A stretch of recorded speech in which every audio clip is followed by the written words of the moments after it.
Ayan guys, merienda muna tayo alas 3 ng hapon. Ilalagyan namin guys etong batchola. Ayan o, malupit talaga yung gamit na ano guys, ng itong ano, clam. Ipoksin na lang guys yung lalagay dyan, tapos yung fittings na paloob, diba?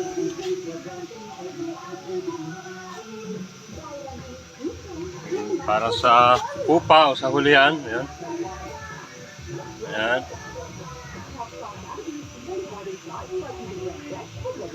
Ayun pa rin guys. At kasama ko si Andy.